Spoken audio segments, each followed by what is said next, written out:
While I really enjoy carving wooden lures, I'm always looking for alternative techniques for creating things like gill plates and lips. So for this project I've stolen some ideas from the children's toy box, shiny domed stickers. But rather than relying on stars, moons and diamonds, I thought I'd create my own range and use them to decorate the glide bait I'll be making for this project. My name's Paul Adams, welcome to my channel, The Handmade Fisherman. The design for this lair is based on an older project, a smaller trout lair I made from balsa wood. The original drawings were made using CAD, so scaling them up to a larger bait was relatively easy. I also removed some of the details which I thought would be difficult to create using this new method. To make the body of the lair, I'm using some North American tulip wood I was kindly sent by a viewer. Although this is a non-native species of hardwood, there is an older specimen growing local to us, in the grounds of what was a Victorian country house, but is now a gallery and one of our favourite Sunday afternoon escapes. Having cut and planed the wood down to a uniform thickness of 19mm, I can use some double-sided tape to attach a template and cut it out roughly on the bandsaw.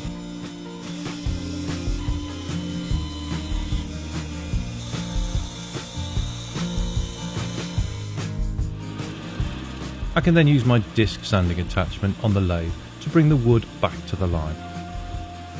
With the template attached and the timber still square, I can also drill a small pilot hole at the centre of the eye through to the other side. Before removing the template, I can mark the positions of the hook hangers and the hitch point. To roughly mark out the centre, I've placed a pencil on a couple of scraps of plywood, and after marking one side I can turn over and lay down another line with the centre line in between. Setting a pair of calipers to 5.5mm and adjusting the pencil height to match, I can add some guidelines for shaping before drilling out the holes for the hardware. I've also added extra marks on the midline in case the pencil lines get rubbed off. For shaping tools, I'm using a craft knife with a new blade and a curved sanding block. I've made this by cutting about a third off a piece of 2.5-inch PVC pipe at about 5 inches long. To add the 120 grit sandpaper, I use some spray mount before pushing it into position. For speed on the sides, I can remove the bulk of the material with a knife. The shape I'm after is a more natural oval profile rather than just flat sides. To create this, I'm going to shape in 2 stages. First the slower curved sides and then the round over on the top and bottom. For the sides I can largely work by eye, keeping in mind the sanding block which will give me the final profile. That profile should run from guideline to guideline, so I need to take the wood back to those outside lines.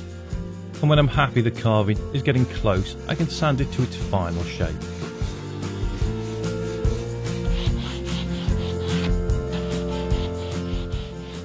Once one side is complete, I can repeat the shaping on the other.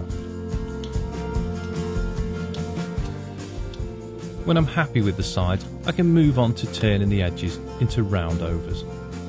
For this, I'm using some masking tape I've cut into 5mm strips. I can attach these along the inside of the guidelines and then with a pencil mark along and remove the tape. This should give me the transition line between the arc of the sides to where the round over begins. Then it's back with the knife and I can just carve the round over using the centre line and new guidelines to keep things together. When I'm there or thereabouts, the sanding block can even things out. To further refine the finish when the shaping is complete, I can work through a few finer grades of paper to 600 grit and then give it all a quick wipe down with some spirit.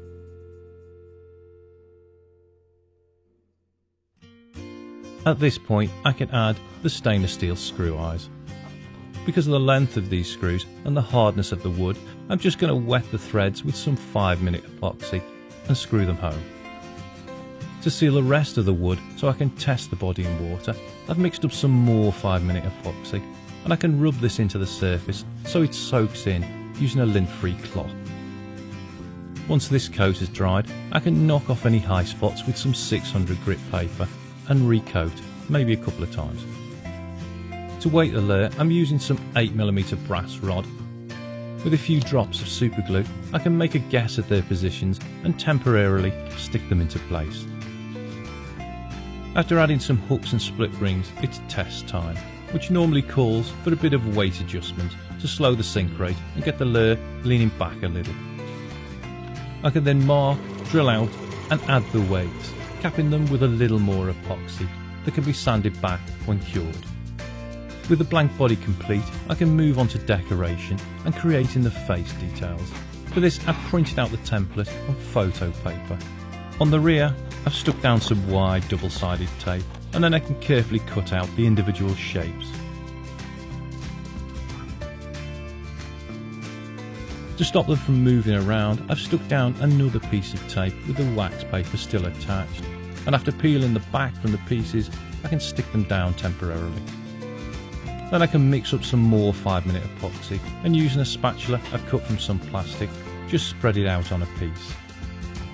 What I'm doing is pushing it around the surface so it coats each piece fully, without going over the edge. The tension in the epoxy, if left for a few seconds, should pull it into a dome, and I can add a little more resin to raise that profile. I tend to work in pairs with the pieces so I can judge how much I need to add to get a rough match. The difficult places tend to be the narrow areas, but if I overdo it, I can still wipe away any resin from the edges. A hairdryer is normally enough heat to pop any bubbles, and then they can be left to cure. To help position the pieces, I've cut out another template which fits around the nose, and with the help of some pins through the eyes and scotch tape, I can secure it, before using a pencil to mark the edge with a line. With the template removed, I can scrape out shallow holes with an 8mm wood bit for eye sockets. After about an hour, the resin covered pieces should be firm enough but still flexible to fix into place and bend round the curves.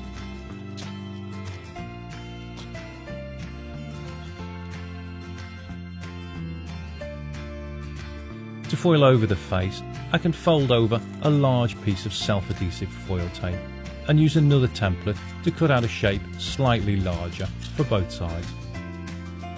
With the backing removed, these can be stuck into place. Then using an embossing tool, which is basically rolled up soft paper, I can gently work the foil over the face. To get tighter into the details, I need to work over the joint using a metal-ended embossing tool I bought for a couple of pounds from a craft shop. This has a smooth ball on each end, so it doesn't leave marks in the foil. To polish up, I'm using the aluminium handle from an X-Acto knife. Then after some more tidying up, I can cut away the excess foil tight to the edge of the stickers and peel it away, which is always a bit of a fiddly job.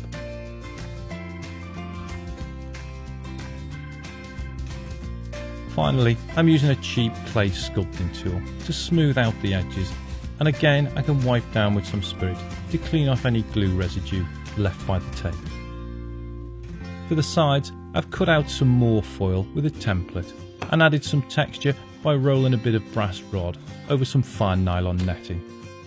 These are handed pieces and can be stuck into place and smoothed out using the knife handle. Then it's time to get the airbrush out. For the bottom of the lure, I've masked off the foil with tape, and I can lay down a reasonable coat of white acrylic. The tape can then be removed, and I can lightly feather in some white along the bottom edge of the foil. Next I'm spraying thin coats of transparent pink acrylic to give that rainbow trout look, and then on the underside and top a thin green shimmer coat.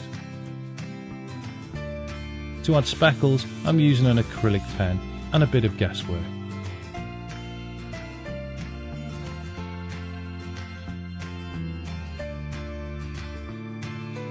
With a change of scene from the cellar to a less dusty environment, I can add the eyes. These were made in a similar way to the cheeks. I printed out the design and stamped out the pieces with a 7mm lever punch, before doming them with a clear coat of epoxy, which is more transparent than the 5-minute variety. Once on the body, I can fill the less critical part behind with some 5-minute epoxy to bulk them out.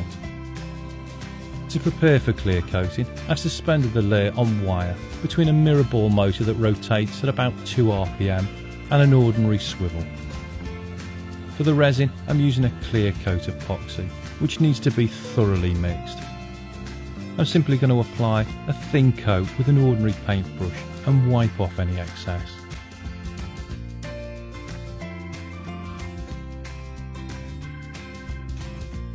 To pop any bubbles caught in the surface film, I'm giving it short blasts with a hairdryer, and then it's just a waiting game.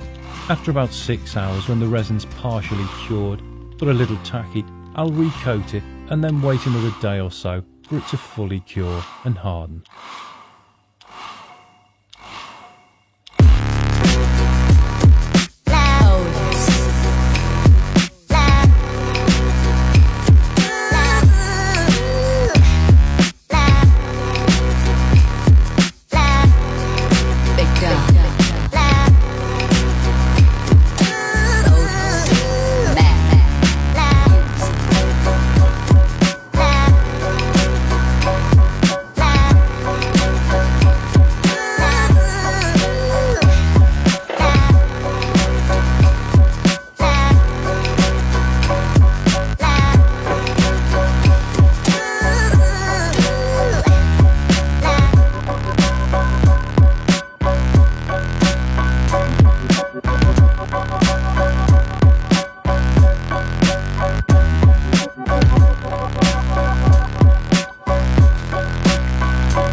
First fish on the new lure.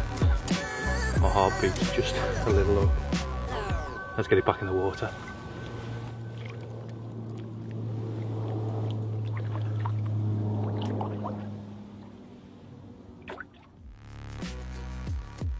To see more handmade fisherman videos, follow the link to my channel.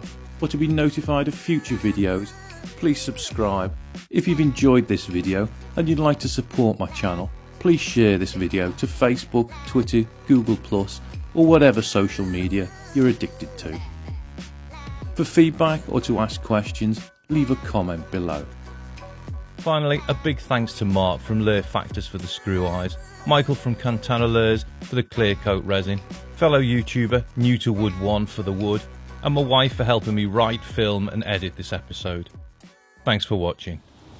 Can we go to IKEA now?